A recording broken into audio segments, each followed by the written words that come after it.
Today we're going to be doing the G for Goofy.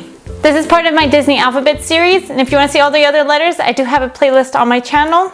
As always, everything you're going to need will be in the description box down below. Now let's get started on this. I started by buttering my pan. Again, I am still using my Celebrations pan, but you can bake in a half sheet pan and then cut the letters out. And then I got my batter, did one half orange and the other half blue to match Goofy's colors. My recipe will be down below in the description box. And then I just started by scooping out my orange. And then I added my blue and swirled this, gave it a marble effect.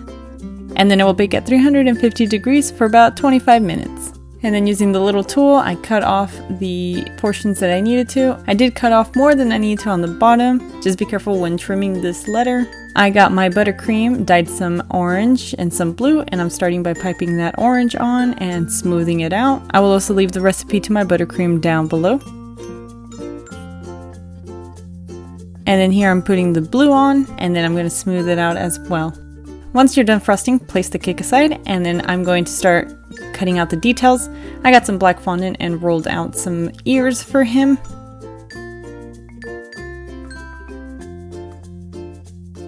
And then place those on the top portion of the G.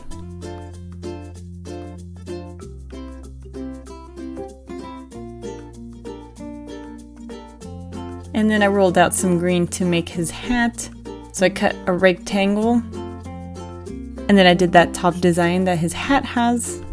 You can always print out a template if you want. Rolled out some black and trimmed it down to the size that I need. This will be that little strap of black that he has on the hat.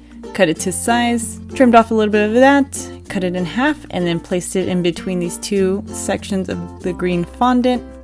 Glued it with a little bit of clear vanilla extract, and then trimmed off what I didn't need. And then I'm going to place this on the top as well.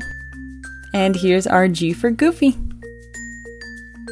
I hope you enjoyed this video. If you did, give it a thumbs up. If you want to keep up to date with everything I make and these Disney alphabet letters, hit the subscribe button down below. Let me know in the comments what other characters you think I'll be making. If you want to see pictures of this cake and everything I make, I do post on Tumblr, Twitter, Instagram, and Facebook. All those links are down below. Until next time, stay sweet.